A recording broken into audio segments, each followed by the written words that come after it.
Evangelho, sexta-feira da 13ª semana do tempo comum. O Senhor esteja convosco, Ele está no meio de nós. Proclamação do Evangelho de Jesus Cristo segundo São Mateus. Glória a vós, Senhor. Naquele tempo, partindo dali, Jesus viu um homem chamado Mateus sentado na coletoria de impostos e disse-lhe: Segue-me. Ele se levantou e seguiu a Jesus. Enquanto Jesus estava à mesa em casa de Mateus, vieram muitos cobradores de impostos e pecadores e sentaram-se à mesa com Jesus e seus discípulos.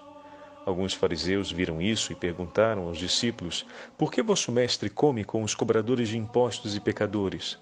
Jesus ouviu a pergunta e respondeu: Aqueles que têm saúde não precisam de médico, mas sim os doentes. Aprendei, pois, o que significa: quero misericórdia e não sacrifício. De fato, eu não vim para chamar os justos, mas os pecadores. Palavra da salvação. Glória a vós, Senhor. Sexta-feira da 13ª semana do tempo comum, em nome do Pai, do Filho e do Espírito Santo. Amém. Queridos irmãos e irmãs, essa sexta-feira também é a primeira sexta-feira do mês de julho, dia consagrado à memória do Sagrado Coração de Jesus. E olha que maravilha, meus irmãos, a Santa Liturgia nos oferece hoje, primeira sexta-feira do mês, nós estamos ouvindo esse Evangelho bendito de São Mateus, onde o próprio Senhor nos fala claramente: não são os que têm saúde que precisam de médico, mas sim os doentes. Eu não vim para chamar os justos, mas para chamar os pecadores. Oh, meu Jesus, nós te agradecemos de todo o coração por essas palavras que ouvimos e que guardamos hoje no coração, que o Senhor mesmo nos entrega. Bendito seja o teu santo nome, porque vens em nosso socorro, Senhor Jesus.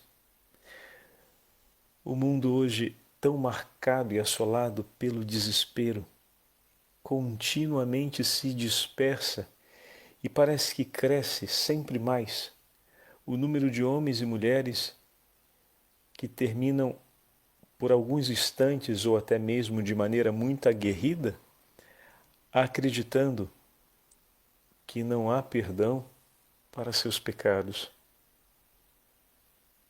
Quantos são os casos de pessoas que, depois de terem, de muitos modos e maneiras, se atrapalhado na vida, se afastado da fé e vivido situações extremamente embaraçosas, começam a acreditar aos poucos, não rejeitam o fato de que Jesus seja misericordioso, reconhecem que Jesus é misericordioso, mas sim excluem dessa misericórdia dizendo: não, como o Senhor pode me perdoar?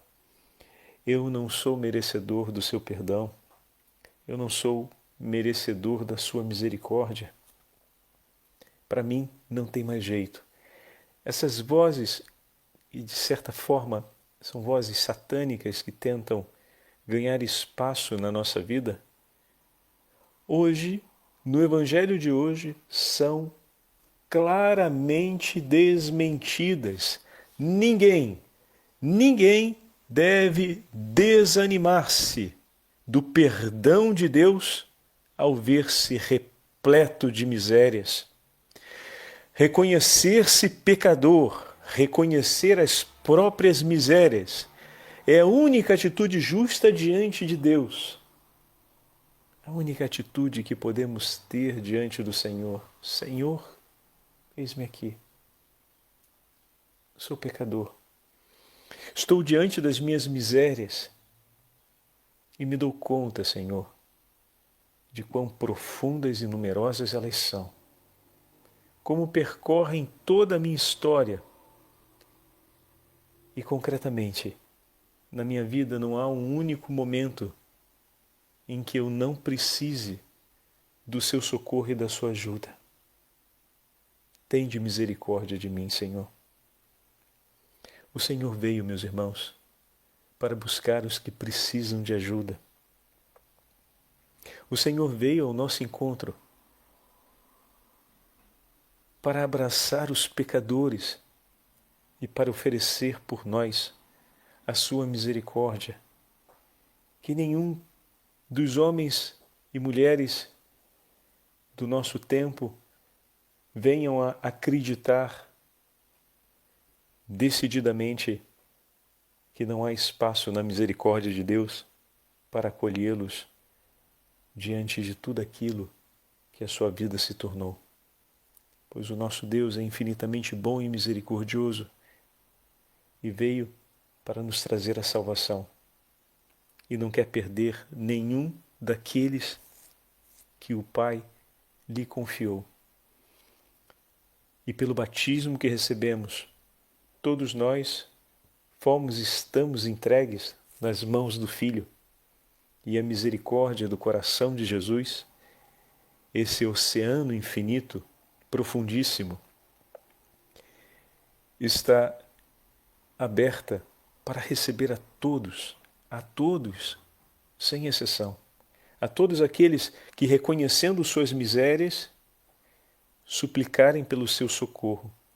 Deus espera, nosso Senhor Jesus Cristo espera pela súplica diante das nossas misérias, que ver as próprias misérias e tocar as próprias misérias nos leve a com urgência declarar a necessidade do socorro de Deus. Senhor, vem em meu socorro. Mais uma vez, Senhor, eu preciso de Ti. Mais uma vez, eu estou necessitando da Sua ajuda e necessitarei por todos os dias de minha vida, Senhor. Salva-me. Jesus, salva-me. A imagem que vimos outro dia no Evangelho a respeito do milagre da tempestade acalmada, e falávamos sobre isso, a frase dos discípulos, Jesus, salva-me, Jesus, salva-nos. E Jesus imediatamente acorda. A prontidão com a qual o Senhor responde, o Senhor estava dormindo, tranquilo. Era muito paradoxal essa imagem, porque as ondas lavavam o barco e Jesus dormia. Mas diante da frase dos discípulos, Jesus, salva-nos, Jesus acorda. Olha que impressionante, meus irmãos. O terror das ondas não perturba o coração do Senhor. A zoada da tempestade não agita o coração do Senhor, mas assim como uma mãe dorme com um sono levíssimo e acorda com o primeiro movimento do filho no leito, ela logo acorda para ver se o pequeno está bem, se a pequena está bem. Assim Jesus, diante da palavra de seus discípulos, se levanta por eles. E a palavra dos seus discípulos, que tinham tão pouca fé no coração, era: salva-nos, Senhor Jesus. Estamos morrendo, salva-nos. Se as misérias do seu coração se tornaram evidentes aos seus olhos, se você está tocando a profundidade do sofrimento que o pecado traz sobre a sua vida, se o vento da tempestade aumentou e se a força das ondas triplicou, essa é a hora de dizer: Jesus, salva-me. E o teu Senhor, que não veio para os justos, mas para os pecadores, e o Senhor que veio para cuidar dos enfermos, prontamente ouvirá a sua voz. Ainda que os trovões e os rumores da tempestade pareçam ser mais fortes do que a voz que você consegue fazer ressoar em seus lábios, o teu Senhor está atentíssimo e não passará desapercebido aos seus ouvidos o seu pedido de ajuda, a sua súplica por socorro, pois Ele veio por ti. e Ele espera por ti. O teu Senhor, que te ama tanto, deseja a sua saúde espiritual. O teu Senhor, que te ama tanto, quer cuidar de ti. Que a necessidade de cuidado que se faz ver agora na sua vida, talvez mais do que em outros momentos, por conta dos sofrimentos que à luz da consciência vão ganhando clareza, por causa dos turbilhões e das dificuldades que vão se tornando mais aguerridas e, desse modo, também mais evidentes, venham para despertar aquela súplica que o Senhor tanto espera. Ele que tudo conhece. Conhece o íntimo do seu coração e cada uma das misérias que estão ali presentes. E Ele veio por ti. Veio sabendo de cada uma delas, para não te deixar sozinho, para ser o único socorro possível e real, para te fazer voltar à vida, sair da tempestade, encontrar outra vez o tempo e o momento seguro. Senhor, salva-me. E o teu Senhor estará ali, prontamente, para ser o teu socorro. Hoje, a Sagrada Escritura nos traz o testemunho de Mateus. Testemunho da vocação de Mateus. Indo adiante, viu Jesus um homem chamado Mateus, sentado na coletoria de impostos, e disse-lhe: segue-me. E Mateus imediatamente levantou e seguiu. O Senhor se apresenta diante de Mateus, e Mateus, ouvindo a sua voz, o segue. Que grande sinal, meus irmãos, é para nós a prontidão de Mateus ao seguir o Senhor. A marca do discipulado é ter essa imediatez, o coração pronto para imediatamente seguir o Senhor e deixar tudo e segui-lo. Mas talvez essa palavra hoje chegue no seu coração até com um peso de desânimo. Puxa vida, mas eu não estou conseguindo ser assim. Bom, o teu Senhor conhece os teus limites e Ele veio por ti. Assim como Ele esteve ao lado de Mateus na tempestade, quando Mateus, junto com os outros, foi fraco na fé, Ele também está presente do teu lado. Aqui, capítulo 9, versículo 9, Mateus prontamente segue Jesus. Mais adiante, quando nós vamos ver aos pés da cruz, Mateus não está lá. E o Senhor vem em socorro dele. E o perdoa assim como perdoa todos os outros discípulos. E o final de sua vida, Mateus permaneceu seguindo o Senhor. A caminhada cristã, ela é marcada por esse encontro contínuo com a verdade que nos acompanha. Renascemos pelo batismo, mas ainda durante a nossa vida provamos muitas experiências de morte. Qual é a nossa esperança? Que o Senhor que nos chamou à vida, que nos entregou a vida, não nos abandona. Como foi importante para Mateus ouvir, junto com todos aqueles que ali estavam, porque estavam os publicanos, estavam os fariseus, estavam os discípulos de Jesus, estava Mateus, e todos ouviram aquilo, cada qual ao seu tempo e momento. Talvez para os publicanos que ali estavam, ouvir aquela palavra naquela hora foi de grande esperança e de grande consolação. Para os fariseus, um grande chamado à conversão. Para os discípulos, um sinal de esperança. Para Mateus, mais uma alegria Mas mais adiante, a memória daquelas palavras foram decisivas para que Mateus, mesmo diante de suas misérias, dissesse uma e outra vez: salva-me, perdoa-me, Jesus, e não entrasse em desespero como entrou Judas. Vocês percebem? Todos que estavam ali foram alcançados por essa palavra, e cada um, ao seu tempo, a recebe de um modo diverso.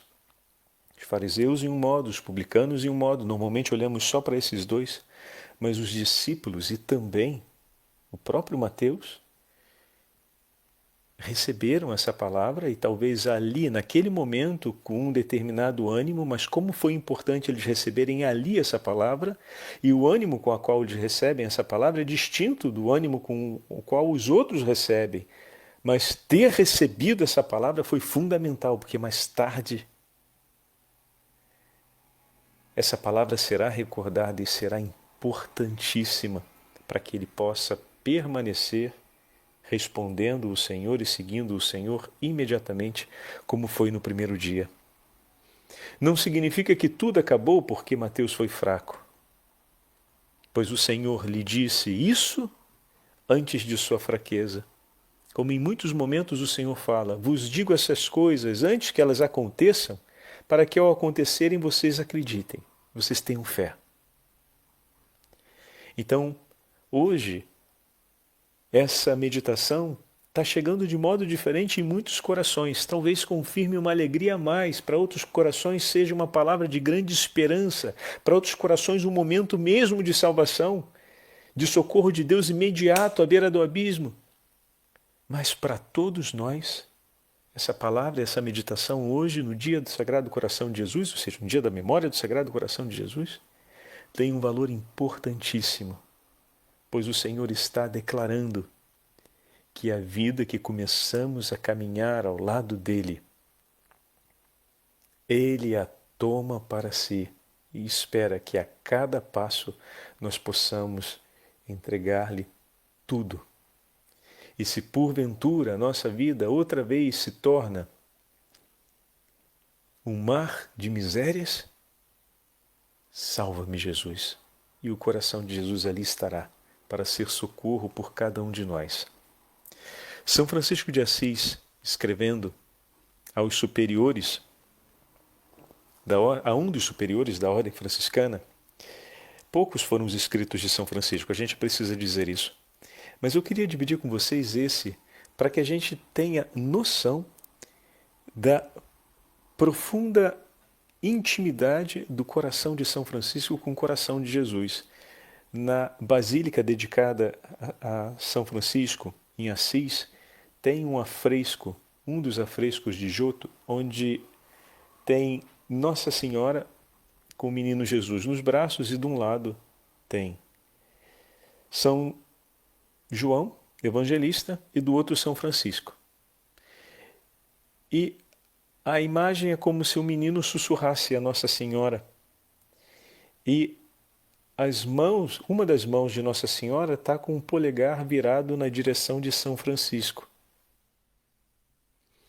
E conta-se que ali é o menino Jesus perguntando para a Virgem Maria: Mãe, qual dos dois me amou mais? João ou Francisco?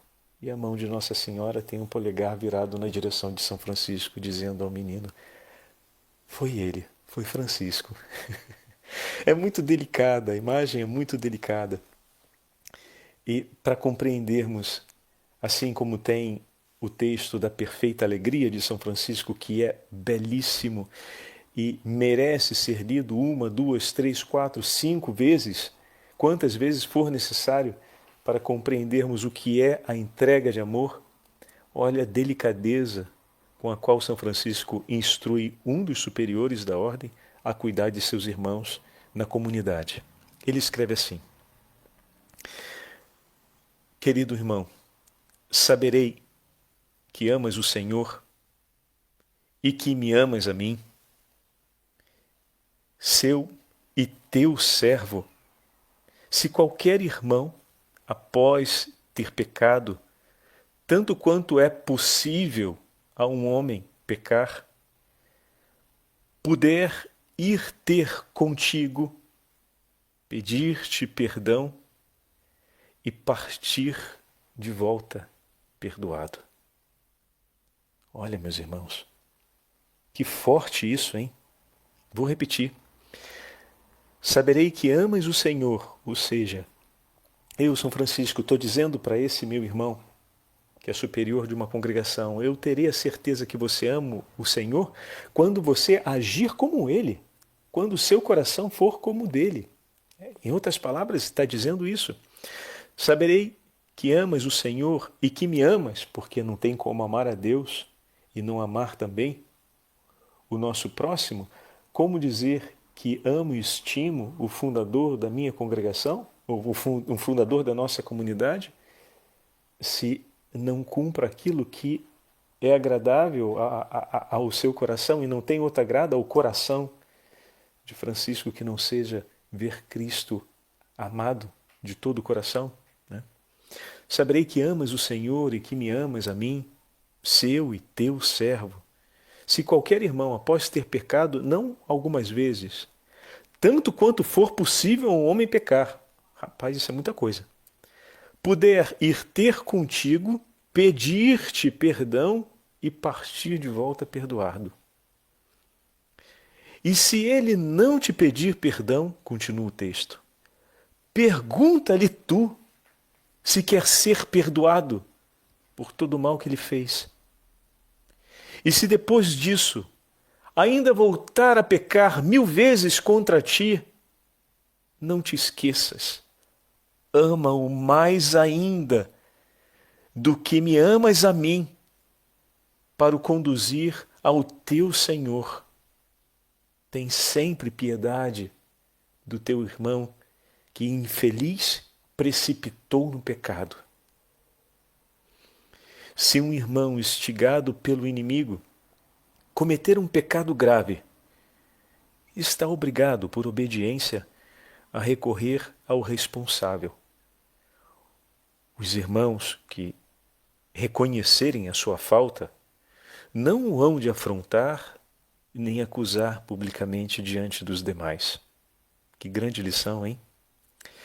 Pelo contrário, dar-lhe-ão provas de grande bondade e calarão cuidadosamente o pecado do seu irmão, porque não são os que têm saúde que precisam de médico, mas sim os doentes.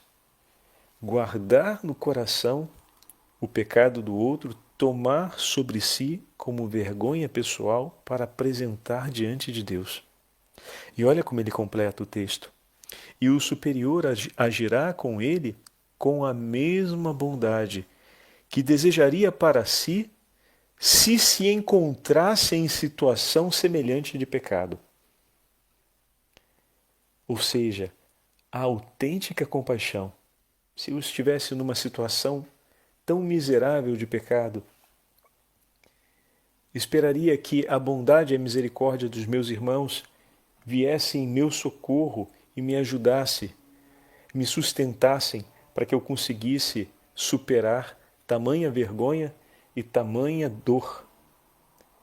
Então, ele diz, usa a mesma medida. Coloque-se você naquela situação e com a mesma bondade que gostaria de ser tratado diante de tamanha vergonha e de situação tão dura e humilhante, trata com igual bondade o teu irmão. Depois ele continua ainda. Se um irmão cair em pecado venial, confessar-se-á a um dos seus irmãos padres. Se não houver ali um padre, confessar-se-á ao seu irmão, enquanto espera encontrar um padre que o absolva canonicamente. Os irmãos não poderão ordenar a ele outra penitência a não ser esta. Vai, e não tornes a pecar. Que maravilha! Qual é o nosso papel ao lado do nosso irmão? Ser forte por ele no momento em que ele for frágil. Assim como nos ensina São Paulo, assim como o Senhor cuida de nós. Ao mesmo tempo, São Francisco instrui uma disciplina muito importante. Qual disciplina, Padre? Aquela de não manter escondido dentro de nós aquilo que sabemos que nos faz mal. Contar a um irmão, confessar a um irmão aquilo que lhe atormenta na ofensa contra Deus é uma forma de não terminar, como a gente fala no popular, deixando para lá. Então, ele está instruindo uma verdade que precisamos recuperar com urgência. A minha comunidade religiosa é o lugar que me anima e que me sustenta na busca da fé e na busca da santidade. Isso que ele falou é possível em uma comunidade que se compromete com a santidade de cada um de seus membros, que se lança por amor, porque na medida em que eu recebo a fraqueza do meu irmão, como falávamos outro dia na meditação, isso vai fazendo o meu coração se tornar mais compassivo e piedoso. Não tem como rezar e suplicar, exercitar a piedade na súplica pela bondade de Deus sem que o nosso coração se compadeça e adquira a capacidade de se compadecer ainda mais de nossos irmãos. Então, é importantíssimo que nós tenhamos claro, falo de maneira particular, aqueles que vivem em comunidade, e isso vale também, reverbera para os nossos núcleos familiares, essa clareza que a nossa casa, o nosso núcleo, a nossa comunidade está comprometida e é o lugar que que nos socorre no caminho de santidade. Por isso, confiemos toda essa nossa experiência de caminhada cristã ao Sagrado Coração de Jesus, entreguemos ao Senhor no dia de hoje as nossas vocações, cada qual a sua própria vocação, e nos recordemos e agradeçamos ao Senhor de maneira intensa a sua infinita misericórdia. Ninguém deve desanimar-se do perdão de Deus ao ver-se repleto de misérias. Senhor, salva-me, Senhor, perdoa-me. Não há pecado que o Senhor não possa perdoar, pois Ele quer e deseja a nossa salvação. Que nós possamos confiar tudo ao Senhor e que o desespero não seja uma verdade em nossas vidas. Façamos agora a oração de consagração ao Sagrado Coração de Jesus. Em nome do Pai, do Filho e do Espírito Santo. Amém.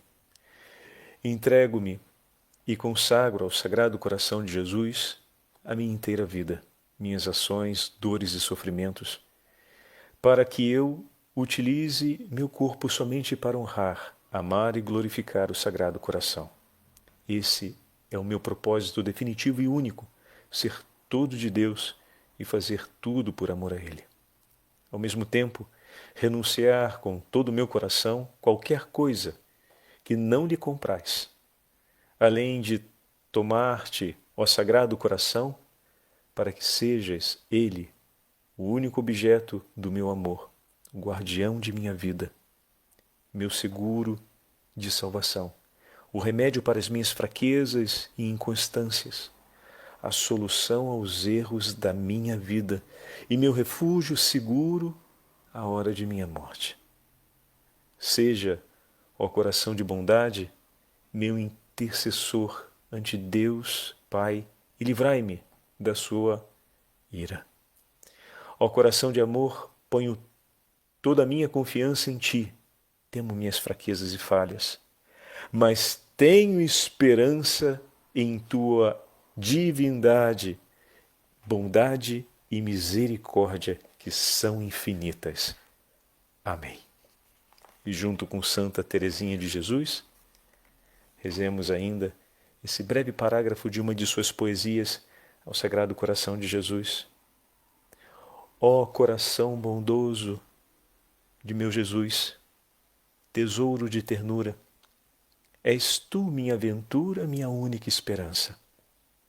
Tu que soubesse encantar minha tenra juventude, fica comigo, no declinar do último dia: Senhor, para Ti somente eu dei a minha vida, e meus desejos Te são bem conhecidos.